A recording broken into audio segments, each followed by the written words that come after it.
So hi friends welcome back to my channel. तो friends आज आम मॉक 2 गोटे प्रोवाइड करूँ जोटा कि आपंकर जियोग्राफी इकोनॉमी आउ एनवायरनमेंट उपर बेस करिछि है। तो आपन को ये क्वेश्चन जो सेटटा आपन को मिल जिवो कोठी ना टेलीग्राम चैनल में आपन को देखै दोचे हमर फॉर्मेट टी आपन देखि दियंतु। ए फॉर्मेट वे रे आपन सेट कराई छि आपन जाय कि हम टेलीग्राम चैनल ले जॉइन होई कि हम तो यदि सेठी मो नंबर अछि पर्सनल नंबर आपन मते सेठी पर्सनली मेसेज करिवे से नंबर रे मु तापर आपन को गोटा ग्रुप रे जॉइन करे देबी नले मु पर्सनली आपन सेंड भी कर देबी पीडीएफ। तो आपन निजे घरे आर आंसर लिखिबे जदी प्रिंट आउट काढी कि लिखिबे तो भलो कथा काहे कि ना मु आपन को स्पेस भी छाडी छि लिखिबा प्रैक्टिस पई। तनु आपन जदी प्रिंट आउट काढी देगी निजे लिखिकी भी आदरे फोटो पठे परिवे माने आंसर कॉपी हमको पठे परिवे तो भलो कथा बुझै छ। नले आपन खाली निजे खाता रे भी जार से सुविधा नाही कि खर्च करिया सांगे सांगे इमिडिएटली पैसा नथिबो तेनु से माने निजे खाता रे लिखिकी भी आंसर पठे परिवे किछि असुविधा नाही बोला आपन आंसर लिखले वाला तो बुझीला एतिक आपन को बुझीला ता सहित आपन को एई क्लास रे ही हिस्ट्री क्वेश्चन आपन को प्रोवाइड करा जिवो माने हिस्ट्री क्वेश्चन सहित तार आंसर आपन आगे हिस्ट्री क्वेश्चन देखंतु तार आंसर करंतु बुझंतु तार पूरा बैकग्राउंड स्टोरी आपन को आइबो बैकग्राउंड स्टोरी सहित आपन को टाइमलाइन को आजिवो पूरा पूरी डिटेल्स रे तार डिस्कशन करा जिवो बुझिला ना केमिति आपनकर मन रहइबो तार ट्रिक मध्य को आजिवो ए हिस्ट्री क्वेश्चन रे आपन देखंतु जानि परिबे। एतिक देखि साला परे आपनकर टेलीग्राम रे गोटा मॉक हबो से मॉक रे आपन को हिस्ट्री रो से जोरा देखि जंती से थ्रु किछि क्वेश्चन मु पकई पारे है। तो से थ्रु ही पडिबो अलगा पडिबोनी काहे ना मु देखिया चाहू जे आपन माने देखुचंती ना खाली एमती स्किप करी पळौचंती बुझियोछ ना। जदि आपन स्किप करी पळौथि भाबंतु आपन को एते सब फ्री रे दिया होची आपन को एते कष्ट करा होची आपन यदि टिके सपोर्ट न करी आमु केमती लागियो बुझियोछ ना। तनो सेति पे मु जानि सुनि कि 2 रु 4टा क्वेश्चन आपन पे मॉक रखिबी माने टेलीग्राम रे आपन को क्विज किछटा मिल जिवो देन तापर मु आपन को पर्सनली जी मते मेसेज करिवे मु आपन समस्त को ए मॉक देबी आपन प्रैक्टिस करिवे तापर आपन जानिबे कि क्वेश्चन रो ए जो आपन को कंटेंट दिया जाउची आरो लेवल को भलिया अछि आपन केते मार्क करि पारचंती O double S C CGL mains रे आ ता सहित आको आरआई पिला भी देखि परिवे काहे कहूची ना देखंतु जे O double S C CGL पे पढुचंती से आरआई इजी रे क्लियर कर देबे इजी रे पूरा लेखिकी कहूची से क्लियर कर देबे। आपन गोटा क्वेश्चन के यदि गोटे मिनिट भाबिले से गोटे क्वेश्चन के 30 सेकंड रे करिकि पळैथिबे काहे ना से माने पूरा पूरी वन वर्ड वाला प्रैक्टिस करचंती आपन तो पूरा पूरी माने ऑप्शन देखिकी प्रैक्टिस करचंती से ऑप्शन देखु नांदी तेनु तांको आ ऑप्शन खोजिया को पड़ियोनी से सीधा ऑप्शन नहीं ठीक मारिबे। तेनु जे आरआई पे प्रिपेयर करचंती सी भी यदि ए क्लास देखिले ना तांको भी बहुत बेनिफिट हबो। तेनु आपन देखंतु जाय क्वेश्चन लेवल देखिबे सेठी मिल सला पर जदी आपन को भल लागिला आपन आसिकी यूट्यूब रे गोटे पॉजिटिव कमेंट देबे काहे ना पिला स्किप करजंती हम वीडियो देखु नांदी कोन माने माने से जानि परनांती बोधे नुआ नुआ हमर खोला है तो सेति में से माने एते इंटरेस्ट होनांती तेनु आपन टी हमको हेल्प करिवे काहे ना हमको भी टिके रिजल्ट दरकार ना आमे जो कष्ट करछ हम यदि से रिजल्ट न मिलियो हमको टिके बहुत डिमोटिवेट फील होछ बुझछ ना। तेनु आपन टिके प्लीज आसिकी जदी आपन को भल लागिला हम कंटेंट तेनु गोटे पॉजिटिव रिव्यू देबे बुझला ना तापरे आपन को तो सेठी सब फ्री मिलिबो आपन जाय कि टेलीग्राम चैनल जॉइन होतु तेनु लेट न करी चलंतु हम स्टार्ट करबा हमरो हिस्ट्री रो क्लास टी को। तो चलंतु आमे फर्स्ट क्वेश्चन डिस्कशन करबा the Cripps mission visited India in which year. देखंतु आगे मन रखंतु क्रिप्स मिशन ए जो क्रिप्स मिशन टा भारत को काहे के आस्तिला तापरे मन रखिबे से केउ ईयर आस्तिला। ओके क्रिप्स मिशन आपनकर तो 1942 आपन आंसर देखुचंती 1942 मसेर आस्तिला 1942 माने टिके आपन स्टोरी मन पकांतु हमर 1939 रु 1945 जांगे कोन चलथिला ना वर्ल्ड वार 2 चलथिला। तेनु ए topic he a world war 2 टा ए क्रिप्स मिशन सहित किछि लिंक अछि। ए क्रिप्स मिशन कोन हे जी ना ब्रिटिश माने कोन कले ना वर्ल्ड वार 2 रे इंडिया रा सपोर्ट मागिया को आस्तिले कि हमकु युद्ध रे सहायता करो आमे युद्ध रे जीति गला परे आपन को डोमिनियन स्टेटस दे देबो। तेनु इंडिया वाला कहले कि हम जदि युद्ध रे जीति गलो ता पर आ दबो न दबो किछि ग्यारंटी अछि कि किछि ग्यारंटी नै। तेनु महात्मा गांधी को कहले कि ये गोटे पोस्ट डेटेड चेक बुझला ना ये गोटे कोन ना पोस्ट डेटेड चेक। तेनु माने कोन गोटे सिंपल वर्ड मु बुझौजी आपन को गोटे लोक आपन को आसिला आपन एठी अछंती आसी कहला मो पे गोटे काम कर दियो मु आपन को पैसाटा देबी। ओके से लोकटा आपन को बार बार ठकी आसी आपन को शासन करी आइछि आपन को विश्वास हबो कि मु आपे काम करबी आ परे ये मते पैसा दबो कि न दबो भलो लोक तो नुहो है। तो भलो लोक तो ये टोटल ऊपर नुहो ता हिस्ट्री देखिया गले तेनु आंको ऊपर ये बार बार हमको मिछ कहि आछंती आगुर थरे एमती कहि देथिले एमबी भी कहउछंती ये हमको डोमिनियन स्टेटस देबे कि न देबे किछि ग्यारंटी नै काम सइला परे फुनी हमको शासन करिवे बाडेबे पिटिबे कथा कहले आउरी बाडेबे। ତେଣୁ କ'ଣ କରିବା ଆଙ୍କ କଥାଟା ମାନିବେ କି ନାହିଁ। ସେ କହିଲେ ଏମିତି ହେଇପାରିବନି, ଆମକୁ ଆଗେ ଡୋମିନିଅନ୍ ଷ୍ଟାଟସ୍ ଦେଇଦିଅ, ତାପରେ ନହେଲେ ନାହିଁ ଆମେ ଆମର ସାହାଯ୍ୟ କରିପାରିବୁ ନାହିଁ। ଯଦି ଦେଇଦେବ ତାପରେ ଆମେ ଯଦି କହିବ ଯୁଦ୍ଧକୁ ଯିବୁ ଆଉ ଯଦି ଆପଣ ଯେଉଁ କଣ୍ଡିସନ୍ ରଖୁଛନ୍ତି ସେ କଣ୍ଡିସନରେ ଆମେ ରାଜି ନୁହଁ। ତେଣୁ ଗାନ୍ଧିଜୀ କହିଥିଲେ କି ପୋଷ୍ଟ ଡେଟେଡ୍ ଚେକ୍। ମନେ ରହିଲା ତ, କ୍ରିପ୍ସ ମିଶନ ଏକାଥରେ କ'ଣ ପାଇଁ ଏଇଟା ଆସିଥିଲେ ନା ଭାରତକୁ ସାହାଯ୍ୟ ମାଗିବାକୁ ୱାର୍ଲଡ ୱାର୍ 2ରେ ତାଙ୍କୁ ଟିକେ ସାହାଯ୍ୟ କରିଥିଲେ, ସେମାନେ ଡୋମିନିଅନ୍ ଷ୍ଟାଟସ୍ ଦେଇଥାନ୍ତେ। ଆଉ ଗାନ୍ଧିଜୀ ତାଙ୍କୁ କ'ଣ କହିଲେ, ଗାନ୍ଧିଜୀ ତାଙ୍କୁ କହିଲେ ପୋଷ୍ଟ ଡେଟେଡ୍ ଚେକ୍। ବୁଝିଗଲା। ତେଣୁ ଆର ଟିକେ ମନେ ରଖନ୍ତୁ, ଏତିକି ତ ଆପଣ ହିଷ୍ଟ୍ରିଟା ଜାଣିଦେଲେ କି ସେ କ'ଣ ପାଇଁ ଆସିଥିଲା, କେବେ ଆସିଥିଲା। ଆଧରେ ଆସିଥିଲା କିଏ ସେଇଟା ଆଗେ ଜାଣନ୍ତୁ। କ୍ରିପ୍ସ ମିଶନ, ଏଇ କ୍ରିପ୍ସ ମିଶନରେ ଯିଏ ଆସିଥିଲେ ହେଡ୍ ହେଇକି ତାଙ୍କର ନାଁ ସେଇ କ୍ରିପ୍ସ ହିଁ ଥିଲା। ବୁଝିଲା ନା, ସେଇଥିପାଇଁ ତା ଇଏ ହେଇଛି କ'ଣ ନାଁଟା, ମିଶନ ନାଁଟା ହେଇଛି କ୍ରିପ୍ସ ମିଶନ। ସାର୍ ଷ୍ଟାଫୋର୍ଡ କ୍ରିପ୍ସ, ଆପଣ ଖାଲି କ୍ରିପ୍ସ ବୋଲି ମନେ ରଖନ୍ତୁ। କ୍ରିପ୍ସ ମିଶନରେ କ୍ରିପ୍ସ ହିଁ ଆସିଥିଲେ, ତାମାନେ ସାର୍ ଷ୍ଟାଫୋର୍ଡ କ୍ରିପ୍ସ ହିଁ ଆସିଥିଲେ। ତେଣୁ ଆପଣଙ୍କର ଏଇ କ୍ରିପ୍ସ ମିଶନଟା ପୁରାପୁରି କ୍ଲିୟର ହେଇଯାଇଥିବ ମୁଁ ଜାଣିବାରେ। ଆଉ ଯାହା ରହିଲା କିଛି ତା ଉପରେ ଟପିକ୍ ମୁଁ ଯେବେ ଆପଣଙ୍କର ଆଣିବି ଟାଇମ୍ ଲାଇନ୍ ହିଷ୍ଟ୍ରିର, ସେ ଟାଇମ୍ରେ ମୁଁ ଆପଣଙ୍କୁ ସବୁ କ୍ଲିୟର କରିଦେଇକି ଯିବି। ତାପରେ ଦେଖନ୍ତୁ, who was the first Indian to be elected to the British parliament. British ପାର୍ଲାମେଣ୍ଟକୁ ଆମର ଇଣ୍ଡିଆନ୍ କିଏ ପ୍ରଥମେ ଇଲେକ୍ଟ ହେଇଥିଲେ, ତାଙ୍କ ନାଁ ହେଉଛି ଦାଦାଭାଇ ନାରୋଜି। ଦାଦାଭାଇ ନାରୋଜିଙ୍କ ଉପରେ ଟିକେ ଜାଣିବା। ଦାଦାଭାଇ ନାରୋଜିକୁ ଆମେ ଦୁଇଟା ଆହୁରି ନାଁରେ ଜାଣିଛେ, କ'ଣ ନା grand old man of India. ମନେ ରହିଲା, grand old man of India ନାମରେ ଆମେ କାହାକୁ ଜାଣିଛେ, ଦାଦାଭାଇ ନାରୋଜିଙ୍କୁ ଜାଣିଛେ। ଆଉ ଗୋଟେ ନାଁଟି କ'ଣ ନା an official ambassador of India, an official ambassador of India. ବୁଝିଗଲା, ଏଇଟା ବି ଆପଣ ଜାଣିଥିବେ ଦାଦାଭାଇ ନାରୋଜିଙ୍କୁ। ତେଣୁ ଦୁଇଟା ନାଁ ମନେ ରଖନ୍ତୁ ଆଉ ଥରେ, grand old man of India, an official ambassador of India. ଯିଏ ନୋଟ୍ସ କରୁଛନ୍ତି ଭଲ କଥା, ନୋଟ୍ସ କରିଦିଅନ୍ତୁ। ମୁଁ ଯାହା କହୁଛି ଆପଣ ଲେଖିବେ, ଏକ୍ସଟ୍ରା ସବୁ ଯେଉଁଗୁରା ମୁଁ କହୁଛି, ନହେଲେ ନାହିଁ ତାର ବି ଆପଣଙ୍କୁ PDF ମିଳିବ। ଯେବେ ଆପଣଙ୍କର ଏବେ ତ ଇମିଡ଼ିଏଟଲି ତାର PDF ମୁଁ ଦେବିନି, କାହିଁକିନା କ୍ଲାସ୍ ସେ ଯେଉଁ ଟପିକ୍ର କ୍ଲାସ୍ ଗୁଡ଼ିକ ଆପଣଙ୍କର ନିଆଯାଇ ନାହିଁ। ଏସବୁ ଇଣ୍ଡିଭିଜୁଆଲି ସବୁ ଆସିବ, ବୁଝୁଛନ୍ତି ନା। ଏଇ ଯେଉଁ ସବୁ କ୍ରିପ୍ସ ମିଶନ ପଢ଼ୁଛନ୍ତି, ଖିଲାଫତ ମୁଭମେଣ୍ଟ ଯେଉଁ, ଏ ସବୁର ଆପଣଙ୍କୁ ଗୋଟେ ଡିଟେଲ୍ସ ନୋଟ୍ ଗୁଡ଼ା ହେଉଛି ଆପଣଙ୍କୁ ମିଳିବ, ଯେଉଁଟାରେ କି ସବୁ କିଛି ପଏଣ୍ଟ ଡିସ୍କସନ୍ ହେଇଥିବ ଆଉ ସବୁ ଲେଖା ହେଇଥିବ। ଏବେ ମୁଁ ଯାହା କହୁଛି ଆପଣ ସବୁ ମନେ ରଖନ୍ତୁ, ଯିଏ ନୋଟ୍ କରୁଛନ୍ତି ନୋଟ୍ କରିପାରିବେ, କିଛି ଅସୁବିଧା ନାହିଁ। ଆଉ ଏଇ ଯେଉଁ PDFର ଯେଉଁ ସବୁ ଆପଣଙ୍କୁ ମିଳିଯିବ ଇଜିରେ ମୁଁ ଦେଇଦେବି। ଏବେ ହିଁ ରିସେଣ୍ଟ କ୍ଲାସ୍ ସରିଲା ପରେ ଗୋଟେ ଦିନ ଭିତରେ ଆପଣଙ୍କୁ ଟେଲିଗ୍ରାମରେ ମିଳିଯିବ। ତେଣୁ ଏ ଦାଦାଭାଇ ନାରୋଜିଙ୍କର ତ ଦୁଇଟା ନାଁ ଜାଣିଗଲେ। ତାର ବୁକ୍ସ ଉପରେ ଟିକେ ଆମେ ଦେଖିବା କି କେଉଁ ବୁକ୍ସଟା ଫେମସ୍ ଅଛି ଦାଦାଭାଇ ନାରୋଜିଙ୍କର। ସେ ବୁକ୍ସର ନାଁ ହେଉଛି poverty and on British rule in India. ମନେ ରହିଲା, poverty and on British rule in India. ସେଟା ହେଉଛି ବହୁତ ଫେମସ୍ ବୁକ୍ ଦାଦାଭାଇ ନାରୋଜିଙ୍କର। କେଉଁଟା ନା poverty and on British rule in India. ସେଥିରେ ଆଉ ଗୋଟେ ଥିଓରି ଅଛି, ବୁଝିଲେ ନା। ସେ ଥିଓରି ବି ବହୁତ ଫେମସ୍। ସେ ଥିଓରିର ନାଁ ହେଉଛି ଡ୍ରେନ୍ ଅଫ୍ ୱେଲ୍ଥ। ମନେ ରହିଲା, ଡ୍ରେନ୍ ଅଫ୍ ୱେଲ୍ଥ। ଏଇ ଥିଓରିଟା ବହୁତ ଫେମସ୍, ଡ୍ରେନ୍ ଅଫ୍ ୱେଲ୍ଥ। ତା ମାନେ ଆମରି ସମ୍ପତ୍ତି ନେଇକି ବା ଆମରି ଧନ ନେଇକି ବ୍ରିଟିଶ ମାନେ ଆମରି କତିରୁ କମ୍ ଦାମରେ କିଣିକି ଆମକୁ ହିଁ ଅଧିକା ଦାମରେ ବିକି ଦେଉଥିଲେ। ବୁଝିଲେ ନା। ଗୋଟେ ଏକ୍ଜାମ୍ପଲ୍ ଦେଉଛି, ବୁଝନ୍ତୁ ଟିକେ, ଆପଣ ରିଲେଟ୍ କରିପାରିବେ। ଏକ୍ଜାମ୍ପଲ୍ ନଦେଲେ ମାନେ କିଛି ଗୋଟେ ଦେଶୀ ଭାଷାରେ ଆମେ ଯଦି ଏକ୍ଜାମ୍ପଲ୍ ନଦେବା ତେଣୁ ଆମ ବୁଝିବାଟା କଷ୍ଟ ହେବ। ତେଣୁ ପାଠକୁ ଆମେ ଗୋଟେ ଆମ ୱେରେ ପଢ଼ିବା। ଦେଖନ୍ତୁ, ଆପଣଙ୍କ ଗାଁକୁ ଗୋଟେ ଲୋକଟା ଆଇଲା, ବୁଝିଲା ନା। ଆପଣଙ୍କ ଗତିରୁ ଗୋଟେ ନେଇଗଲା, ଆପଣଙ୍କ ବାରିରେ ସପୁରି ହେଇଛି, ବୁଝିଲା ନା। ଗୋଟେ ସପୁରି ହେଇଛି, ଗଛ ହେଇଛି ଆପଣଙ୍କର, ଆପଣଙ୍କ କତିରୁ ନେଇଗଲା ସପୁରି। କାହା ବାରିରୁ ନେଇଗଲା ପିଜୁଳି, କାହା ବାରିରୁ ନେଇଗଲା ଆପଲ୍, ଏମିତି ସବୁ ନେଇଗଲା। ତାକୁ ନେଇକି ସେ କ'ଣ କଲା ନା 2 ଟଙ୍କାରେ ଗୋଟାକୁ 2 ଟଙ୍କାରେ କିଣିକି ନେଲା। ଓକେ, ତ ସେଇ ଗୋଟାକୁ ନେଇକି ପାଣି ପୁରେଇକି ଚିନି ଟିକେ ପକେଇକି ସେ କ'ଣ କଲା ନା ଜୁସ୍ କରିଦେଲା। ଜୁସ୍ କରିକି ସେ ଆପଣଙ୍କୁ ହିଁ ବିକିଲା କେତେ ଟଙ୍କାରେ ନା, ଜୁସ୍ ଗୋଟା ଗ୍ଲାସ୍କୁ ସପୋଜ୍ ସେ ବିକିଲା 20 ଟଙ୍କାରେ। ବୁଝିଗଲା। ତେଣୁ ଏଇ ଗୋଟେ ସପୁରିରୁ ସେ 2ଟା ଗ୍ଲାସ୍ର ଜୁସ୍ କରିଦେଲା, ତାମାନେ ସେ 40 ଟଙ୍କାରେ ବିକିଲା।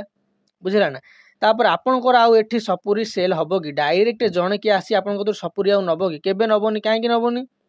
ନା, ତାକୁ ତ ଖାଇବାକୁ ସେମିତି ଅବାଗିଆ ଲାଗିବ, କିନ୍ତୁ ଇଏ ତାକୁ ଆଉ ଟିକେ ଭଲ ୱେରେ ରଙ୍ଗେଇକି ବିକିଦେଲା, ଅଧିକା ଦାମରେ ବିକିଲା। ଲୋକ ଆକୁ ପସନ୍ଦ କରିବେ, କାହିଁକିନା ଟେଷ୍ଟ ଆର ଭଲ ଆସିବ। ତେଣୁ ଡାଇରେକ୍ଟ ଲୋକ ଆକୁ 20 ଟଙ୍କା ଦେଇ ଗ୍ଲାସ୍ ଗୋଟାକୁ କିଣିବାକୁ ମନା କଲେନି। ଲୋକଙ୍କୁ ଭଲ ଲାଗିଲା, ଲୋକ ୟୁଜ୍ କଲେ। ବୁଝିଲା ନା। ତେଣୁ ଏଠି ସେ ଷ୍ଟ୍ରେଟ୍ ଲାଭ କଲା ଆପଣଙ୍କ କତିରୁ। ଧର 2 ଟଙ୍କାରେ କିଣିଥିଲା, ବାକି ଆଉ ଟଙ୍କାଟେ ସେ ଖର୍ଚ୍ଚ କରୁ, ଡାଇରେକ୍ଟ 3 ଟଙ୍କା ଗଲା ତାର। ଆଉ କିଛି ତାର ଶ୍ରମିକ ବାବଦରେ ସେ ରଖିଲା, ବାକି ସେ ବହୁତ ଟଙ୍କା ଲାଭ କଲା। ତ ସେଇଟାକୁ ସେ କହିଲେ କ'ଣ ନା ଡ୍ରେନ୍ ଅଫ୍ ୱେଲ୍ଥ। ମନେ ରହିଲା। ତ ଏଇଟା ଆପଣ ଏଇ ୱେରେ ମନେ ରଖିପାରିବେ। ତେଣୁ ଏଇଟା କିଏ କହିଥିଲେ ନା ଦାଦାଭାଇ ନାରୋଜି କହିଥିଲେ। ଓକେ, ଏତିକି ମନେ ରଖନ୍ତୁ ଦାଦାଭାଇ ନାରୋଜିଙ୍କ ଉପରେ। ବାକି ସବୁ ନେକ୍ସଟ ଯେବେ ଆମର ଦାଦାଭାଇ ନାରୋଜିଙ୍କ ଉପରେ କ୍ୱେଶ୍ଚିନ୍ ଆସିବ ସେତେବେଳେ ମୁଁ କହିବି। ତାପରେ ତ Khilafat movement was launched to protest against the injustice done to which countries rule. ଦେଖନ୍ତୁ, ଏଇ ଖିଲାଫତ ମୁଭମେଣ୍ଟ ଇଏ ହିଁ गोटे 5 मिनिट कि 10 मिनिट टॉपिक गोटे बुझे ना आपको भलसे मन रखा पड़ो। तो मुझे सब कहबिनी मैंने खाली रिलेटेड स्टोरी कहबी जहाँद्वारा कि आप खिलाफत मुवमेंट कौन मन रही। देखो प्रथम आर उत्तर देखो तुर्की बुझे ना माने कौन Khilafat movement was launch to protest against injustice done to तुर्की तुर्की रूलर को तुर्की रूलर यहाँ आप बुझीपार थे पूरापूरी मुझे स्टोरीटा कह आप जानीपारे। देखो खिलाफत मुवमेंट ना रू आप जानीपारे खिलाफत माने गोटे हिंदी आपको देखो आम केमी मन रखा ये खिलाफत मुवमेंट आगे किए आम हिसाब से मन रखा किए ये खिलाफत मुवमेंट स्टार्ट करते कहीं स्टार्ट करते बुझला ना को ईयर स्टार्ट करते बस एतिक मन रखीदे आमर एग्जाम ओरिएंटेड आमर माने कौन सब किसी आमर सेटा कभर हो बाकी सब आम लंग टाइम पे मन रखा आम गोटे गपटा कहवा। तेणु देखो मुझे आगे कही रखुच्छी खिलाफत मुवमेंट अली ब्रदर्स स्टार्ट करते मन रहा अली ब्रदर्स खिलाफत मुवमेंट आपंकर स्टार्ट होता 1920 दीटा पॉइंट क्लियर करदेली क्या को इनजस्टिस होता बोली स्टार्ट होता ना तुर्की मानू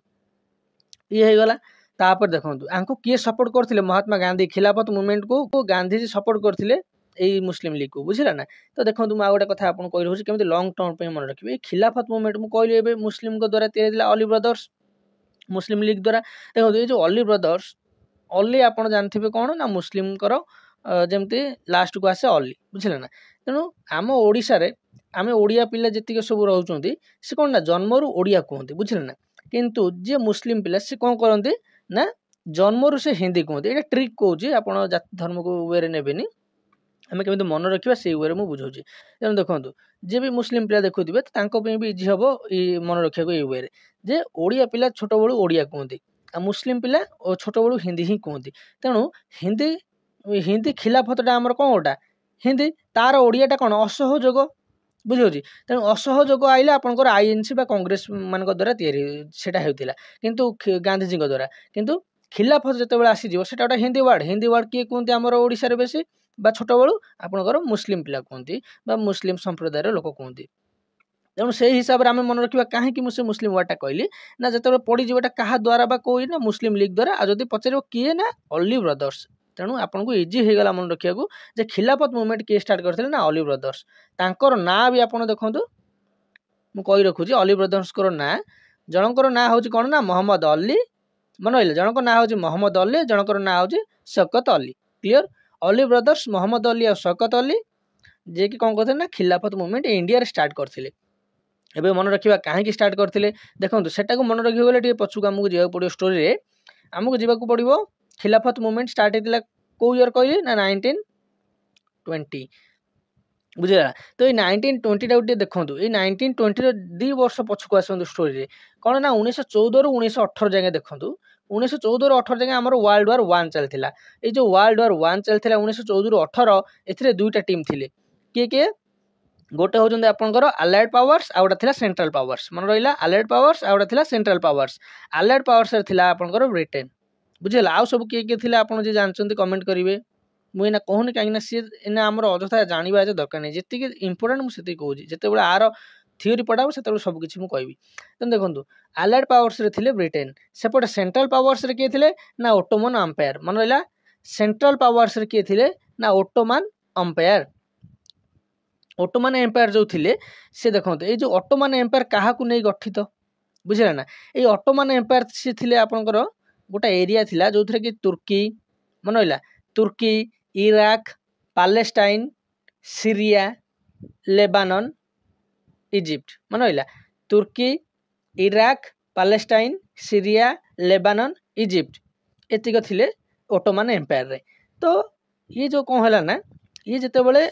ब्रिटेन बा आलाइड पावर्स जो सेंट्रल पावर्स को हरईदेला सी ये कौन कला ना गोटा ट्रिटी करने को आइला ट्रिटीर ना हूँ मन रखिए ट्रिटी ऑफ सेवर्स ओके ये ट्रिटी ऑफ सेवर्स या द्वारा से कौन कला ना ये तुर्की को छाड़देला बुझेगा तुर्की के छाड़ी देगी मुझे जो एरिया ना कही आप लिखिथे ना मन रखिए जानते तुर्की के छाड़देला तुर्की के छाड़ी जो पैलेस्टाइन थिला सीरिया तापर आपनकर Iraq Lebanon okay Iraq Lebanon तापर आपनकर थिला इजिप्ट यही एरिया गुड़ा कौन कला ना कहला आपर तार से अधिकार जे यही आमको ट्रिटी ऑफ सेवर्स द्वारा यही एरिया आमको दरकार आउ यही एरिया गुड़िक मुस्लिम मानकर कौन थिला सेतेबेले ना बहुत ଯେମିତି ଆମର ମନ୍ଦିର ଯେମିତି ସବୁ ଆପଣ ଯେମିତି ହିନ୍ଦୁ ମାନଙ୍କର ମନ୍ଦିର ସବୁ ତାଙ୍କର ସେମିତି ଭଲ ଧର୍ମ ଅନୁଷ୍ଠାନ ଗୁଡ଼ିକ ସେ ଏଇ ଏରିଆରେ ବହୁତ ଗୁଡ଼ିଏ ଥିଲା। ତ ଏ ଏରିଆକୁ ଯିଏ ସେ ଯେତେବେଳେ ସିଏ କ୍ୟାପଚର କରିବାକୁ ଚାହିଁଲା ଟ୍ରିଟି ଅଫ ସିଭର୍ସ ଦ୍ୱାରା, ତ ଆକୁ ବିରୋଧ କଲେ କିଏ? ଆକୁ ବିରୋଧ କଲେ ଯେତିକ ମୁସଲିମ ସମ୍ପ୍ରଦାୟର ଲୋକ, କାହିଁକି ନା ତାଙ୍କ ଧର୍ମ ଅନୁଷ୍ଠାନ କୁ ଏମାନେ କଣ କରୁଥିଲେ ନା ଅକ୍ତିଆର କରିବାକୁ ନିଜ ଅଣ୍ଡରକୁ ନେବାକୁ ଚାହୁଁଥିଲେ। ସେଥିପାଇଁ ସେମାନେ କଣ କଲେ ନା ତାଙ୍କୁ ଭଲ ଲାଗିଲାନି ବା ତାଙ୍କର ସେ ତାଙ୍କୁ ଅପୋଜ କଲେ, ବୁଝିଲା ନା, ମାନେ ତାଙ୍କ ସହିତ ସେ ଖୁସି ନଥିଲେ କି ଏ ଯୋଉ ଟ୍ରିଟି ହଉଛି ଏଇଟା ଠିକ ବୋଲିକି, କାହିଁକି ନା ତାଙ୍କ ଧର୍ମ ଉପରେ ଆଞ୍ଚ ଆସୁଛି। ତାପରେ ସେ କଣ କଲେ ତୁର୍କୀ କି ଛାଡ଼ିଦେଲେ। ଏ ଯୋଉ ଅଟୋମାନ ଏମ୍ପାୟାର ଯିଏ ଥିଲେ କଣ ନା ମାନେ କିଙ୍ଗ ଯିଏ ଥିଲେ ବା ତାଙ୍କର କଣ କୁହନ୍ତି ସୁଲତାନ, ବୁଝିଲା ନା। ଅଟୋମାନ ଏମ୍ପାୟାର ଯିଏ ସୁଲତାନ ଥିଲେ ତାଙ୍କୁ ଖଲିଫା ବୋଲି କୁହନ୍ତି, ମନେ ରଖିଥିବେ। ଅଟୋମାନ ଏମ୍ପାୟାରର ସୁଲତାନଙ୍କୁ ଖଲିଫା ବୋଲି କୁହନ୍ତି। ତେଣୁ ସେ ଖଲିଫାଙ୍କୁ ସେ ପୁରାପୁରି ଧର୍ମଗୁରୁ ମାନୁଥିଲେ। ମୁସଲିମ ସମ୍ପ୍ରଦାୟର ଲୋକମାନେ ଖଲିଫା ମାନଙ୍କୁ ଯିଏ ଥିଲେ ଅଟୋମାନ ଏମ୍ପାୟାରର ସୁଲତାନ ସେ ଥିଲେ ତାଙ୍କୁ ଖଲିଫା ବୋଲି କୁହନ୍ତି ଏବଂ ତାଙ୍କୁ ସେ କଣ ନା ନିଜର ଧର୍ମଗୁରୁ ବୋଲି ମାନନ୍ତି। କାହିଁକି ନା ସେମାନେ ଭାବନ୍ତି କି ଇଏ ହଉଛନ୍ତି ଆପଣଙ୍କ ଇଏ ତାଙ୍କର ପ୍ରଫେଟ ମହମ୍ମଦ, ଓକେ, ପ୍ରଫେଟ ମହମ୍ମଦଙ୍କର ସକ୍ସେସର ବୋଲି ସେମାନେ ତାଙ୍କୁ ଭାବନ୍ତି ବା ମାନନ୍ତି। ସେଥିପାଇଁ ସେ ତାଙ୍କୁ କଣ କରନ୍ତି ନା ନିଜର ଧର୍ମଗୁରୁ ବୋଲି ମାନନ୍ତି। ତେଣୁ ସିଏ କଣ ହେଲା ନା ତାଙ୍କୁ ଏଇଟା ବହୁତ ମାନେ ଆମର ଯେମିତି ଆମ ହଉଛି ଧର୍ମ ଅନୁଷ୍ଠାନକୁ କିଏ ଯଦି ଅକ୍ତିଆର କରିବ ଖରାପ ଲାଗୁଛି, ତାଙ୍କୁ ବି ସେମିତି ଅବଭିୟସଲି ଖରାପ ଲାଗିବ। ତ ସେଥିପାଇଁ ସେମାନେ ଏଇ ମୁଭମେଣ୍ଟଟା ଷ୍ଟାର୍ଟ କରିଥିଲେ। ତ ମନେ ରହିଲା ଅଟୋମାନ ଏମ୍ପାୟାରର, ଆଉ ସେ ଯେତେବେଳେ ସବୁ ନେଇଗଲେ ବଳିଲା କୋଉଠି ନା ତୁର୍କୀ। ଆଉ ସେ ଅଟୋମାନ ଏମ୍ପାୟାର ଯିଏ ଥିଲେ ଖଲିଫା ବା ଯିଏ ସୁଲତାନ ଥିଲେ ସେ କେବଳ ତୁର୍କୀର ସୁଲତାନ ହେଇକି ରହିଗଲେ। ଏତିକି ହେଲା ଆପଣଙ୍କର ଷ୍ଟୋରି ଖିଲାଫତ ମୁଭମେଣ୍ଟର ମନେ ରଖିବାକୁ। ଆଉ ଭୁଲିବେନି ଖିଲାଫତ ମୁଭମେଣ୍ଟ ଉପରେ, ଓକେ। ତାପରେ who wrote the book Discovery of India. Discovery of India କିଏ ଲେଖିଥିଲେ ନା ଜବାହରଲାଲ ନେହେରୁ ଲେଖିଥିଲେ ଡିସ୍କଭରି ଅଫ୍ ଇଣ୍ଡିଆ। ତାପରେ ଦେଖନ୍ତୁ ମୁଁ କହି ରଖୁଛି ଜବାହରଲାଲ ନେହେରୁ ଏ କଣ ଥିଲେ ନା ପ୍ରଥମ PM prime minister of independent India, okay, ପ୍ରଥମ prime minister of independent India. ତାପରେ ଯଦି ଏଥିରୁ ପଚାରିବ କି ଜବାହରଲାଲ ନେହେରୁଙ୍କର ଇମ୍ପୋର୍ଟାଣ୍ଟ ବୁକ୍ସ ଗୁଡ଼ିକ ନାଁ କୁହ, ତ ଲେଖିବା ଚାଲନ୍ତୁ ଜବାହରଲାଲ ନେହେରୁଙ୍କର କିଛି ଇମ୍ପୋର୍ଟାଣ୍ଟ ବୁକ୍ସ। ଦେଖନ୍ତୁ ପ୍ରଥମେ ତାଙ୍କର ମନେ ରଖିବେ ଡିସ୍କଭରି ଅଫ ଇଣ୍ଡିଆ, ଯୋଉଟା କି ଏଠି ଲେଖା ହେଇଛି, ବୁଝିଲା ନା, ଡିସ୍କଭରି ଅଫ ଇଣ୍ଡିଆ। ସେକେଣ୍ଡ କଣ ନା ଗ୍ଲିମ୍ସ ଅଫ ୱାର୍ଲଡ ହିଷ୍ଟ୍ରି, ମନେ ରଖନ୍ତୁ ଗ୍ଲିମ୍ସ ଅଫ ୱାର୍ଲଡ ହିଷ୍ଟ୍ରି, ମନେ ରହିଲା ଗ୍ଲିମ୍ସ ଅଫ ୱାର୍ଲଡ ହିଷ୍ଟ୍ରି। এটা ତାଙ୍କର ବି ବହୁତ ଫେମସ୍ ବୁକ୍, ପରୀକ୍ଷାରେ ପଡ଼େ। ତାପରେ ଆଉ ଗୋଟେ ହେଉଛି ଆନ୍ ଅଟୋବାୟୋଗ୍ରାଫି, ଓକେ, ଆନ୍ ଅଟୋବାୟୋଗ୍ରାଫି, ମନେ ରହିଲା ଆନ୍ ଅଟୋବାୟୋଗ୍ରାଫି।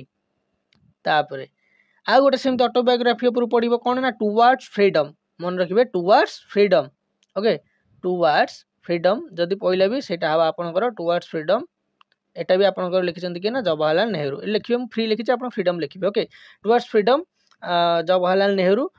ତାଙ୍କର ସେଇଟା କ'ଣ ଥିଲା ନା ସେଇ ଆନ୍ autobiography of Jawaharlal Nehru, towards freedom ଆନ୍ ଅଟୋବାୟୋଗ୍ରାଫି ଅଫ୍ ଜବାହରଲାଲ ନେହେରୁ। ଏଇ ବହିଟାରେ ବି ଯଦି କିଏ ଅଥର ପଡ଼ିବ ଏଟା ବି ଆପଣ ଲେଖିବେ ଜବାହରଲାଲ ନେହେରୁ। ଆଉ ଗୋଟେ ଲେଖିବେ କ'ଣ ନା letters from A father to his daughter, ଏଇଟା ବି ବହୁତ important book, letter from A father, ହେଲା ତ, letter from A father to his daughter, ହେଲା ତ, to his daughter, letter from A father to his daughter. এইটা ବି ତାଙ୍କର ବହୁତ ଇମ୍ପୋର୍ଟାଣ୍ଟ ବୁକ୍ସ ଥିଲା, ଆପଣ ମନେ ରଖିବେ। ତାପରେ ଦେଖନ୍ତୁ କ'ଣ ଦେଇଛି, the Simon commission was boycotted by Indians for which reason. ଇଏ ବି ଗୋଟେ ବହୁତ ଇମ୍ପୋର୍ଟାଣ୍ଟ ଟପିକ୍, ସାଇମନ କମିଶନ, ଯୋଉଗୁରା ମୁଁ କହୁଛି ଇମ୍ପୋର୍ଟାଣ୍ଟ ଟପିକ୍ ଆପଣ ତାକୁ ମନେ ରଖନ୍ତୁ। ସାଇମନ କମିଶନ ମାନେ କ'ଣ ପାଇଁ ବାଇକଟ୍ ହେଇଥିଲା ଇଣ୍ଡିଆରେ, ତ ପୂର୍ବରୁ ଥରେ ମୁଁ କ୍ଲାସରେ ସାଇମନ କମିଶନ ଉପରେ କହିଥିଲି, ଆଜି ବି ମୁଁ ଆଉ କିଛି କହିଦେଉଛି ସେଇ ଟପିକ୍। ତା ସହିତ ମୁଁ କହିଦେଉଛି ସାଇମନ କମିଶନରେ ଭାରତୀୟ କେହି ନଥିଲେ, ନୋ ଇଣ୍ଡିଆନ୍ ମେମ୍ବର, ସେଥିପାଇଁ ସାଇମନ କମିଶନକୁ ଭାରତରେ ବ୍ୟାନ୍ କରାଗଲା ବା ବାଇକଟ୍ କରୁଥିଲେ। ଆଚ୍ଛା, ଏଇ ଯୋଉ ବାଇକଟ୍ କଲାବେଳେ ଜଣେ ମରିଯାଇଥିଲେ, ମନେ ରଖିଥିବେ। ସେଥିରେ କ'ଣ କହୁଥିଲେ, ବାଇକଟ୍ରେ ଗୋଟେ ସ୍ଲୋଗାନ ୟୁଜ୍ ହେଉଥିଲା, କ'ଣ ସେ ସ୍ଲୋଗାନ ଆଉ କିଏ ମରିଥିଲେ, ଏଇ ଦୁଇଟା ମୁଁ ଆପଣଙ୍କୁ କହି ରଖୁଛି। ଫାର୍ଷ୍ଟ ହେଉଥିଲା ଗୋ ବ୍ୟାକ୍ ସାଇମନ, କ'ଣ go back Simon, go back Simon. ତାପରେ କିଏ ମରିଥିଲେ ଯଦି ପଚାରିବ ଆପଣ କହିବେ ଲାଲା ଲଜପତ ରାୟ, କ'ଣ ନା ଲାଲା ଲଜପତ ରାୟ, ମନେ ରହିଲା ଲାଲା ଲଜପତ ରାୟ। ତାଙ୍କୁ ପଞ୍ଜାବ କେଶରୀ ମଧ୍ୟ କୁହନ୍ତି, ଯିଏକି କ'ଣ କରିଥିଲେ ନା ଡେଥ୍ ହୋଇଯାଇଥିଲା ତାଙ୍କର ଲାଠି ପାହାରରେ, ବୁଝିଲା, ପ୍ରୋଟେଷ୍ଟ କଲାବେଳେ ଲାଠି ପାହାର ହୋଇଥିଲା ତାଙ୍କୁ, ଯାହାଦ୍ୱାରା କି ତାଙ୍କର ଡେଥ୍ ହୋଇଯାଇଥିଲା ଲାଲା ଲଜପତ ରାୟ। ତାପରେ ଏଇ ଯୋଉ ସାଇମନ କମିଶନର ରିଲେଟେଡ୍ ଷ୍ଟୋରି କିବା, ଏ ତ ପରୀକ୍ଷା ୱେରେ ଯେତିକି ମୁଁ କହିଲି, ପରୀକ୍ଷାରେ ଆଉ ଗୋଟେ ଇୟର ଖାଲି ପଚାରିବ, ମୁଁ ଏ କଥାଟା ଏଇନା କହିଦେବି, ସେ ଇୟର ସହିତ ତାର ରିଲେଟେଡ୍ ଷ୍ଟୋରି କହୁଛି। ଦେଖନ୍ତୁ ସାଇମନ କମିଶନ ପ୍ରତିଷ୍ଠା ହୋଇଥିଲା 1927ରେ, ଗଠନ ହୋଇସାରିଥିଲା, ହେଲା ତ 1927ରେ। ଭାରତକୁ ଆଇଲା 3 ଫେବୃଆରୀ 1928ରେ, ଭାରତକୁ କେବେ ଆଇଲା ନା 3 ଫେବୃଆରୀ 1928ରେ, ହେଲା ତ 1928 3 फेब्रुआरी भारत को सी आसिला। साइमन कमिशन भारत को कहीं आसीथिला? साइमन कमिशन भारत को एथि आसला ना आमर जो कॉन्स्टिट्यूशनल रिफॉर्म कौन हबार अच्छी स्टडी करिया भारत में कौन एक्चुअली लोकंकर लोक कौन दरकार लोक कौन केमती रोचंती केमी जीवन यापन हो कौन तांकर कले उन्नति मान हम तो उन्नत हो पार जीवन शैली तो ये सब सी आसते भारत को देखिए गले तो गोटे वेर कह गले किंतु भारतीय कहले जदि ए भारतीय कहीं ना आम भारतीय मानकर कथा बुझीब किए आम केमी चलुचु आम केमी अच्छे आम कौन अधिकार दरकार बुझुचे ना ये सब जिन को बुझीब किए जदि भारतीय मान ना तेणु से कौन करते ना को बाइकआउट करते बुझीगला कौन पर बाइकआउट करते बुझीगला तो कहीं कि भारतीय ना आमर आम उपर देखिए भारतीय मैंने केमी चलुँच भारतीय कौन दरकार भारतीय को कौन कॉन्स्टिट्यूशनल रिफॉर्म आनिया दरकार सी आस देखिए जी पूरा पूरी सब जाक आसते ब्रिटिश वाला कई गोटे भी आपंकर नथिले इंडियन बुझे ना तो से यहाँ चलते देखिए नेक्स्ट क्वेश्चन कौन कही देखो नेक्स्ट 5टा क्वेश्चन प्रथम क्वेश्चन कही who was the first women president of the Indian National Congress INC रो प्रथम वुमेन प्रेसिडेंट किए थिले जेहेतु प्रथम वुमेन कही आम नवा आनी बेसांत जदि इयर पचार आनी बेसांत कौ वर्ष से प्रेसिडेंट होता आईएनसी रो जदि पचारदेव कौ सेसन आप कहे 1917 जदि सेसन पचार कालकाटा सेसन मन रहा कालकाटा सेसन 1917 मसीह से कौन होता ना प्रेसिडेंट होता आईएनसी रो प्रथम प्रेसिडेंट वुमेन प्रेसिडेंट आनी बेसांत जदि पचार प्रथम इंडियन वुमेन प्रेसिडेंट आपन कहे सरोजिनी नायडू मन रहा भारतीय जदि पचार प्रथम भारतीय वुमेन प्रेसिडेंट ऑफ आईएनसी आपन कहे सरोजिनी नायडू इयर पचारे 1925 तापर जदि पचारे कौ सेसन आप कहे कानपुर सेसन मन रहा कानपुर सेसन गांधीजी भारत को आसते 1915 मन रहा गांधीजी भारत को आसते 1915 2 वर्ष पर किए हेले आपनकर प्रेसिडेंट ना आनी बेसांत हेले तार 8 वर्ष पर गांधीजी आसबार 10 वर्ष पर सरोजिनी नायडू हेले गांधीजी को रिलेट करूँ गांधीजी को रिलेट कले मन रही 1915 गांधीजी आसते 2 वर्ष पर आनी बेसांत होते प्रेसिडेंट कालकाटा तापर 10 वर्ष पर होते किए ना आपनकर सरोजिनी नायडू होते प्रेसिडेंट कौटी ना कानपुर सेसन रे एटा होगा क्लियर तापर देखिए आम कौन ना सेकंड क्वेश्चन आम कौन कही the Montagu Chelmsford reforms were introduced in which year Montagu Chelmsford reforms were introduced in the year 1919 एटा ही आपंकर कनेक्ट करूला क्या सहित ना साइमन कमिशन सहित यहाँ कनेक्टेड अच्छे केमी देखो पूर्व तो मुझे साइमन कमिशन को ओभरलुक जस्ट कही कहीं साइमन कमिशन ही निजे गोटे 7 मिनिट कि 10 मिनिट्र टपिक गोटे बुझे ना कि 10-15 मिनट आधार लगे बुझे तेणु मुझे खाली ओभरलुक करी सहित आप लिंक करूँ मोंटेगु चेम्सफोर्ड को केमी मुझे स्टोरीटा कहूँ मन रखिए देखो मोंटेगु चेम्सफोर्ड गोटे रिफॉर्म्स एक्ट जोटा कि आम अन्य अर्थ में government of India act 1919 कहीपर 1919 government of India act जोटा होता सेटा को आम मोंटेगु चेम्सफोर्ड बोली कहे कहीं से आपणकर चेम्सफोर्ड थे आपणकर भाइस रही 1919 तो से आम कहे मोंटेगु चेम्सफोर्ड एक्ट ओके तो मोंटेगु चेम्सफोर्ड एक्ट रे कौन होता मेनली ब्रिटिश माने कहले कि इंडिया जो एडमिनिस्ट्रेशन अच्छी ना से एडमिनिस्ट्रेशन रे आम कौन करना इंडिया मान को जो आम इंडियंस मैंने अच्छा पार्टिसिपेशन आम बढ़ेगा बुझला इंडियन रो एडमिनिस्ट्रेशन ने इंडियंस मानकर पार्टिसिपेशन आम बढ़ेगा तेणु तांकर जो डिसाइड कले आस्ते आस्ते कौन माने जो बढ़ेवा द्वारा से माने कौन चाहूले पछरे गोटे थी कि इंडिया को गोटे रेस्पॉन्सिबल गवर्नमेंट रे परिणत करवा बुझे ना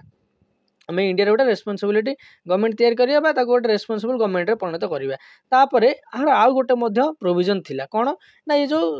1919 तैयारी है ना आर 10 वर्ष पर गोटे कमिशन गठन करा जी कौन कर ना आसिक एग्जामिन कर ये जो एक्टा केमी चलला भारत में केमी चली कौन परफॉर्म करी तार इम्पैक्ट कौन पड़ी आउ किसी प्रोग्रेस हो पार कि ये सब से एग्जामिन कर से गोटे कौन कर फर्दर कॉन्स्टिट्यूशनल रिफॉर्म्स कर जहाँ जोटा कि आमर कौन दरकार भारतीय मानक से कॉन्स्टिट्यूशनल रिफॉर्म्स से रेकमेंड कर ये जो कमिटी बा ये जो कमिशनटा गठन करा तो से देखो 1919 10 वर्ष पर होता 1929 बुझे 1929 किंतु सी 1927 ही कमिटी गठन कर 1927 है तो से 7 जन मेंबर थे हेड थे किए ना जॉन साइमन थे हेड तो जॉन साइमन थे हेड तार ना था साइमन कमिशन जोटा कि मुझे 2टा खंडे क्वेश्चन पूर्व आपको बुझे तो सी कौन है ना भारत को आसी एग्जामिन करिया जे कौन अच्छी जो आक्टर कौन इम्पैक्ट पड़ला कौन आ प्रोग्रेस करहब जो एग्जामिन करिया आइले भारतीय मान देखिले कहले एथिरे तो कई नाहांती ना आमर सबू जाक तो एथरे अच्छा ब्रिटिशर कई इंडियन ना सी कौन आसिक देखिए आमर कौन दरकार आमको कौन दरकार आमर केते स्वाधीनता दरकार आम केमी चलू कौन करूँ ये सब कन्स्टिट्यूशन सी कौन आसी तैयारी करेंगे सेठू तांकर जे हेड थिला सी हेठू कौन कहला इंडियन मानकर एटा तो आसेप्ट करूना कि कतरे एतिके नाही कि बुद्धि कि से कतरे एतिके ओकात जो टाइप रो ओकात देखला टाइप रो कहले से नहीं कि से निजे तैयारी करि परिबे गोटा कन्स्टिट्यूशन जोटा कि समस्त को आसेप्ट हम सब कम्युनिटी लोक को सब रिलीजन लोक को सब पार्टी को जी से पार्टी फर्मेसन होता समस्त जमी से कन्स्टिट्यूशन को आसेप्ट करेंगे इंडियन मान पाखे से औकात नहीं तेणु एम सीरीयसली नहीं गले इंडियन मैंने कहले कौन है आम कतरे ना ना आम तैयारी करवा तो से गोटा मीटिंग फिटिंग कर मोतीलाल नेहरू को हेड करते सी से गोटा नेहरू रिपोर्ट तैयारी करते सी पुणी गोटा यात्रा सी बहुत लोक कौन ना किसी लोक सपोर्ट कर कहीं सी से मेन डिमांड थी कि डोमिनियन स्टेटस जो जवाहरलाल नेहरू कहले डोमिनियन स्टेटस आम दरकार नहीं से आम जो डोमिनियन स्टेटस मागिया माने आम कौन ना किसी पुणी पछुक गला भाया लगे आम डोमिनियन स्टेटस मागिबानी तो से सब कथा आम पर डिस्कसन करवा है तो कहीं सी पुणी गोटा बहुत लंबा स्टोरी हो तो आमर एतिक इंपोर्टाट थी कि आम मन रखा मोन्टेगु चेम्सफोर्ड सहित साइमन कमिशन लिंकटा आम 1919 मोन्टेगु चेम्सफोर्ड होता आम मन रखिले 1927 साइमन कमिशन गठन होता है मन रखिले सहित आम आउ गोटे कथा टी मन रखी ये जो मोन्टेगु चेम्सफोर्ड से मूल उद्देश्य था कौन ना इंडियन मान पार्टिसिपेशन बढ़ावा इंडियन एडमिनिस्ट्रेशन में जिते से जो 7 जन को पठे साइमन कमिशन इंडियन मैंने कौन कहते कि एथे कई भारतीय ना तेणु से कहते गो बैक साइमन है तो ये जो तार मेन मोटिव कौन थी कि 1919 से कौन कहते इंडियन मान को बढ़ेबे बोली कि इंडियन एडमिनिस्ट्रेशन किंतु इंडियन कन्स्टिट्यूशन गठन हम से देखले बेलू गोटे कई इंडियन ना से लोक बेसी राग था से कहले गो बैक साइमन तापर who founded all India Muslim league देखो यहाँ हम आपंकर डायरेक्ट देखिए नवाब ख्वाजा सलीमुल्लाह नवाब ख्वाजा सलीमुल्लाह जदि पचार कि जो ऑल इंडिया मुस्लिम लीग केबे फॉर्मेशन होता आप कहे 1906 ऑल इंडिया मुस्लिम लीग तैयारी होता ढाका बांग्लादेश ठारे मन रखिए ढाका बांग्लादेश ठारे तैयारी होता जदि डेट पचार डेट सहित आप कहे 30 डिसेम्बर 1906 आ 2 दिन रही 1907 होता बुझे ना कि 30 डिसेम्बर ही तैयारी करदेला आम मन रखिए कि 30 December 1906 all India Muslim league तैयारी होता आउ जो कौटी ना ढाका बांग्लादेश ठारे क्लियर तापर the Bardoli Satyagraha led by whom Sardar Vallabh भाई पटेल आपड़ यहाँ पूरा इजी मन रखिपारे ये किसी ना जब क्वेश्चन आसो डायरेक्ट ही आसो बरदोली सत्याग्रह किए लेड करते आप कहे सरदार वल्लभ भाई पटेल तापर देखो इन which year was the Indian national army formed Indian national army आमर केबे फॉर्म होता है हम 1942 जे पूर्व क्लास देखी ना ये आईएनए गोटे अलग टाइप क्वेश्चन आसता जो कि बहुत भलसे डिस्कसन कराइला आप देखिपारे सहित ये मुझे आउ थे कहीदे जो आईएनए 1942 फॉर्मेशन होता 17 फेब्रुआरी 1942 17 फेब्रुआरी 1942 क्या द्वारा ना कैप्टन मोहन सिंह द्वारा मन है कैप्टन मोहन सिंह द्वारा तैयारी होता ए आउरी एटा माने जाइथिला कांग ना सुभाष चंद्र बोस या लीड करथिले परे हैला तो 1943 बेलू सुभाष चंद्र बोस या लीड करथिले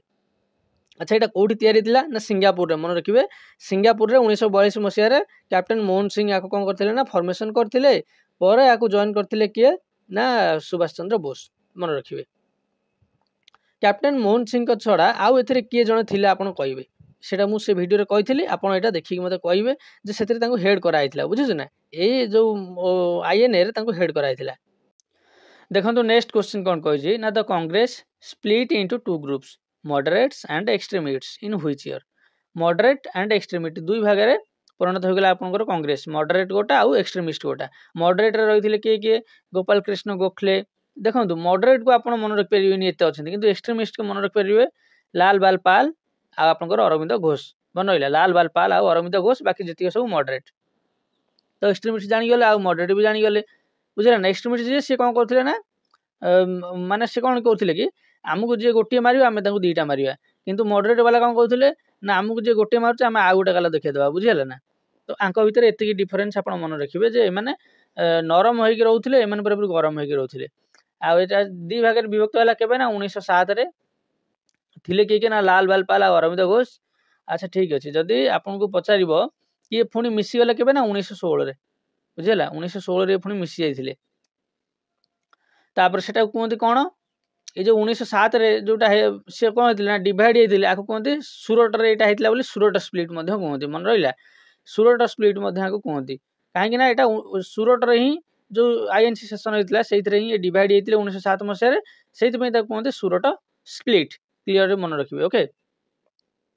तापर चलते नेक्स्ट क्वेश्चन डिस्कशन करवा who was the viceroy during the Bengal partition बेले किए वाइसरॉय थे आप कहे लॉर्ड कर्जन बेंगल पार्टीशन बेले सी थे कौन वाइसरॉय थे आम इंडिया जितेबाला आपंकर बेंगल को दुई भाग करागला गोटा हूँ ईस्ट बेंगल गोटा हूँ वेस्ट बेंगल तो आम इंडिया ईस्ट बेंगल जोटा एना होगा बांग्लादेश से लोक आपको आक्सेप्ट कर विरोध करने से 1905 आपंकर जो बेंगल पार्टीशन होता 1905 मन रखिए से 1905 कौन होता ना आपंकर स्वदेशी मुवमेंट लॉन्च कर मन रखिए स्वदेशी मुवमेंट जो थे कि कौन करते ना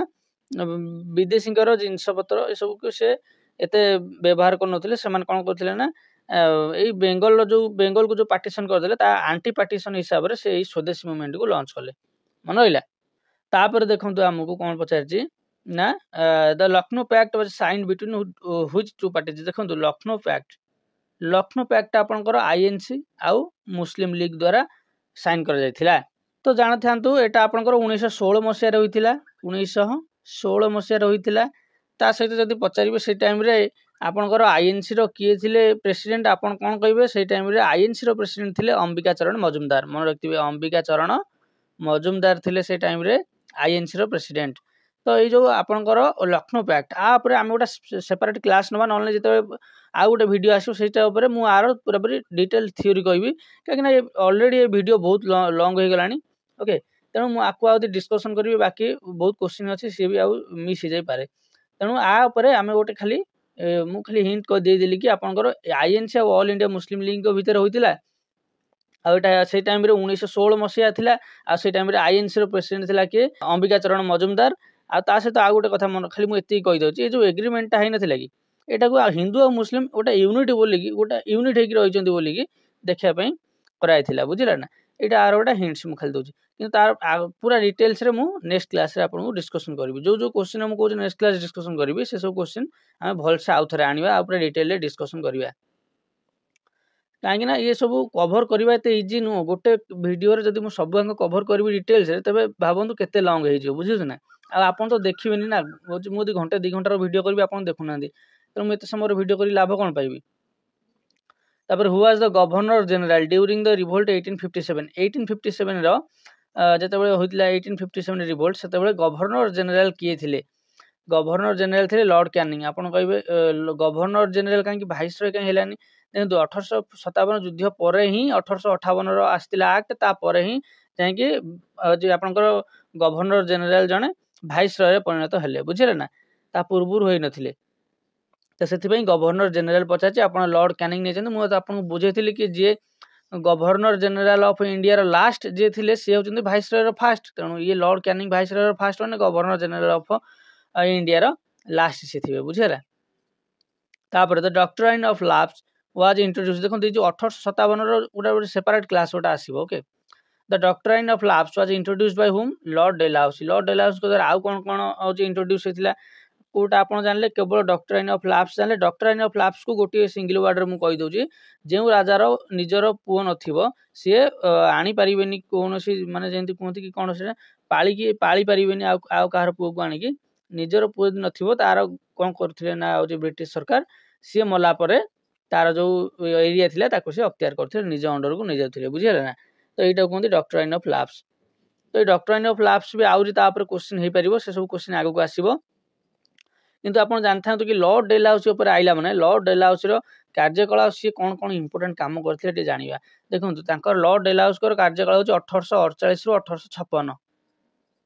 मन रहा 1848 रु 1856 सी कौन करते ना डॉक्ट्राइन ऑफ लैप्स आनी डॉक्ट्राइन ऑफ लैप्स आपड़ जानते सतारा आपंकर संबलपुर एमती उदयपुर झांसी केते जगह एमती से निज अंडर को नहीं तापर कौन होता ना ये कौन करते ना फास्ट रेलवे लाइन आनी देखो फास्ट रेलवे लाइन जोटा आम इंडिया चलता चलता बॉम्बे रु थाने मन रखिथे बॉम्बे रु ଥାନେ जोटा कि 1853 मसीह 1853 मसीह बॉम्बे रु थाने चलता आपंकर रेलवे यही लॉर्ड डेलान्स को टाइम रे जदि पचारदेव केते किलोमीटर आपन कहे 34 किलोमीटर मन रहा 34 किलोमीटर 34 किलोमीटर से गाड़ी ट्रेन गड़ी थी लॉर्ड डेलान्स को टाइम रे आउ कौन करथिले खाली तो यहाँ कौन थे हूँ डक्ट्रिन ऑफ लैप्स आउ रेलवे से कौन करते पोस्टाल रिफॉर्म आनी 1854 मन रहा पोस्टाल रिफॉर्म आनी पोस्टाल को रिफॉर्म पोस्टाल रिफॉर्म आनी 1854 मन रखिए 1854 ता सहित आउ कौन करथिले जदि आपको पचारे आप कहे आंक टाइम रे widow remarriage act okay widow remarriage act came into force आंक टाइम रे बुझिला ना माने कौन 1856 विडो रिमैरेज एक्ट आसला विडो रिमैरेज एक्ट केबे आसला विडो रिमैरेज एक्ट 1856 जेहेतु ये थे तेणु आंक टाइम रे गला किंतु ए जो मेन आर श्रेय जाए क्या विडो रिमैरेज एक्ट रे विडो रिमैरेज एक्ट रे मेन श्रेय जाए आपनकर तांका नाम होचंदी हम इंडिया रो ईश्वर चंद्र विद्यासागर बुझेला ना ईश्वर चंद्र विद्यासागर को जाए यार मेन क्रेडिट देखो ये मेन थिला आउ बाकी जहाँ रहा मुझे पढ़ेबी जो सब आपंकर गवर्नर जनरल भाइस से टाइम आम डिस्कसन करवा चलते नेक्स्ट 5टा क्वेश्चन आम देखा कौन अच्छी नेक्स्ट क्वेश्चन देखो कौन कही ना who was the founder of the Indian National Congress देखो इंडियन नेशनल कांग्रेस किए फाउंड करते ना हूँ A.O. ह्यूम जदि इयर पचार 1885 1885 मन रहा 1885 आलान ऑक्टोवियल ह्यूम INC गठन करते सहित जदि पचार कि यार जो गठन है यार फास्ट सेसन कौटी है आप कहे बॉम्बे रे है बॉम्बे कौटी गोकुल दास तेजपाल संस्कृत कॉलेज रे केते जन डेलीगेट्स थे 72 जन डेलीगेट्स थे मन रहा तो बॉम्बे गोकुल दास तेजपाल कॉलेज संस्कृत कॉलेज जोटा मन रहा तापर जब पचार केते जन डेलीगेट्स थे आप कहे 72 जन डेलीगेट्स थे बुझेगा तार प्रेसिडेंट किए थे आप कहे प्रेसिडेंट थे WC बनर्जी आउ से टाइम रे भाइस रॉय थे लॉर्ड डफरिन मन रहा लॉर्ड डफरिन थे से टाइम रे भाइस रॉय आउ जदि पचार प्रेसिडेंट किए थे से जो फास्ट सेशन आप कहे WC बनर्जी उमेश चंद्र बनर्जी मन रहा पूरापूरी एतिक मन रखिए जी पूर्व तो क्लास करेंगे सब बुझीपे सब क्वेश्चन इजी लगे है तो कहीं मुझे जानी शुणी कि क्वेश्चन रिपीट करे जमीक भूल आउ तो जानी शुणी कि रिपीट करा जाए आउ किसी नुआ नुआ दि जाए पुणी तार भी रिपीटेसन आसे जहाँद्वारा कि आपंकर मन रही बार बार रेगुलर क्लास देखुव बुझे आ जी थे आसे देखी देखी जाइए तो सी जापर तार रिलेटेड स्टोरी सी जापर कि the treaty of Lahore was signed after which war treaty of Lahore जोटा आपंकर होता ट्रिटी से ट्रिटीटा केउ युद्ध पर केउ युद्धर रिजल्ट हिसाब से साइन कराइला सेटा हूँ आपंकर फास्ट आंग्लो सिख वार मन रहा फास्ट आंग्लो सिख वार जदि डेट पचार 9 मार्च 1846 होता 9 मार्च 1846 होता ये जो आपंकर ट्रिटी ऑफ लाहौर क्यों युद्ध पर ना फास्ट आंग्लो सिख वार आउ आंग्लो सिख वार आपंकर जी सब आंग्लो मराठा वार जी सब आप कर्नाटिक वार सब किसी आप रेडी अच्छे बास दिन छाड़ी दिन आपंकर एमती क्लास आसो आप देखिपारे इजी किसी टेंशन नवार ना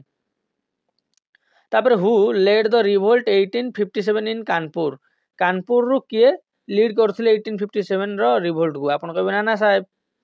है तो आउ के थिले ना तांतिया तोपे मध्य थिले मन रखिबे किंतु मेन थिले नाना साहेब जो नाना साहेब न तांतिया तोपे मन रहिला ता सहित आर गोटा लिस्ट मु आपन को प्रोवाइड करबी नेक्स्ट क्लास रे मु आनिबी 1857 रो किए कोट सब आस्तिले बुझिला ना जेमति झांसी रु किए बिहार रु किए बुझिला ना तो यही सब बिहार कुनवर सिंह आसते झांसी रानी लक्ष्मीबाई आसते तो एमती मुझे लखनऊ किए आसते आप कमेंट बॉक्स रे करेंगे है तो लास्ट को आसो महल मन रखिए तो से हिसाब से देखिए किए हिंट्स जानीपार आप कमेंट बॉक्स रे कमेंट करेंगे ओके तापर चलते देखिए तापर मु तार नेक्स्ट क्लास रे 1857 ऊपर गोटे भल इंपोर्टेंट क्लास गोटे आसो the Purna Swaraj declaration was made in which year Purna Swaraj declaration was made in which year in 1930 पूर्ण स्वराज 1930 रे किए डिक्लेरेशन करथिले मन पकांतु आपनकर जवाहरलाल नेहरू मन रहा जवाहरलाल नेहरू तो मन रखिए ये 1930 रे किंतु एटा 1930 रो जनवरी मास रे होइतिला हैला तो जनवरी 26 तारिख रे एटा इंपोर्टेंट अछि आपन मानक पई सेति पे मु आनिछि जो 1930 मास जनवरी 26 तारिख रे हमर जवाहरलाल नेहरू रवि नदी कूल रे कोन करथिले ना पूर्ण स्वराज रो डिक्लेरेशन करथिले ତା ପୂର୍ବରୁ କିନ୍ତୁ ଏଇଟା ବିଲ୍ଟା ପାସ୍ ହୋଇସାରିଥିଲା 19 ଡିସେମ୍ବର 1929 ମସିହାରେ ଆଇଏନ୍ସିର ଲାହୋର ସେସନରେ। ଏତିକି ପୁରାପୁରି ଆପଣଙ୍କର କ୍ଲିୟର ହେଇଗଲା। ତାପରେ ଚାଲନ୍ତୁ ନେକ୍ସଟ ଦେଖିବା କ'ଣ କହିଛି। Who was the first Indian to use the word swaraj. ପ୍ରଥମ ଇଣ୍ଡିଆନ୍ କିଏ ଯିଏକି ସ୍ୱରାଜ ୱାର୍ଡକୁ ୟୁଜ୍ କରିଥିଲେ, ସେ ହେଉଛନ୍ତି ବାଲ ଗଙ୍ଗାଧର ତିଲକ। ଇଜିଲି ଆପଣ ମନେ ରଖିବେ, ଏଇଟା ପୁରାପୁରି ଗୋଟିଏ ୱାର୍ଡରେ ହିଁ ଆନ୍ସର ସରିବ, ଏଥିରେ କିଛି କହିବାକୁ ନାହିଁ ଏକ୍ସଟ୍ରା। ମନେ ରହିଲା। Who was the first Indian to use the word swaraj, ଆପଣ କହିବେ ବାଲ ଗଙ୍ଗାଧର ତିଲକ। ତ ଭିଡ଼ିଓ କେମିତି ଲାଗିଲା ଆପଣ ଜଣାଇବେ। ଯଦି ଆପଣଙ୍କୁ ଭିଡ଼ିଓ ଭଲ ଲାଗିଥିବ ଲାଇକ୍ କରିବେ, ସେୟାର କରିବେ, ତା ସହିତ ଚ୍ୟାନେଲକୁ ସବସ୍କ୍ରାଇବ୍ କରିବେ। ତା ସହିତ ଆମର ମକ୍ ଟେଷ୍ଟ ଯେଉଁ ଆପଣଙ୍କୁ ଆରମ୍ଭରୁ କୁହାଯାଇଥିଲା, ସେଟା ଯାଇକି ଆପଣ ଟେଲିଗ୍ରାମ ଚ୍ୟାନେଲରେ ଜଏନ୍ ହେଇକି ଇଜିରେ ପାଇଯିବେ। ଓକେ, ଆପଣ ଜଣାଇବେ କି ଆପଣଙ୍କୁ ମକ୍ ଟେଷ୍ଟ କେମିତି ଲାଗୁଛି, ବୁଝିଲା ନା। ଆପଣଙ୍କୁ ଯଦି ମକ୍ ଟେଷ୍ଟ ଭଲ ଲାଗୁଥିବ, ଆପଣ ଗୋଟେ ଫିଡ଼ବ୍ୟାକ୍ ଦେବେ। ଆପଣ ଆମ ଭିଡ଼ିଓରେ କମେଣ୍ଟ କରିକି ଜଣାଇବେ କି ଆପଣଙ୍କୁ କେମିତି ଲାଗୁଛି। ତା ସହିତ ଟେଲିଗ୍ରାମରେ ବି ଆପଣ ମୋତେ ଜଣାଇ ପାରିବେ କି କେମିତି ଲାଗୁଛି, ବୁଝିଲେ ନା। ୟୁଟ୍ୟୁବରେ ଜଣାଇଲେ କମେଣ୍ଟ ବକ୍ସରେ କ'ଣ କି ସମସ୍ତେ ଟିକେ ଜାଣିବେ କି ହଁ ଆମର କେମିତି କଣ୍ଟେଣ୍ଟ ଦିଆଯାଉଛି, କାହିଁକିନା ଆମର ଚ୍ୟାନେଲ ଏପର୍ଯ୍ୟନ୍ତ ଗ୍ରୋ ହେଇନି ନା। ଆମକୁ ଟିକେ ଗ୍ରୋ କରିବାରେ ସାହାଯ୍ୟ କରନ୍ତୁ, ଯେଉଁଟାକି ମୋତେ ବହୁତ ଭଲ ଲାଗିବ। ତ ରହିଲି, ଥ୍ୟାଙ୍କ ୟୁ।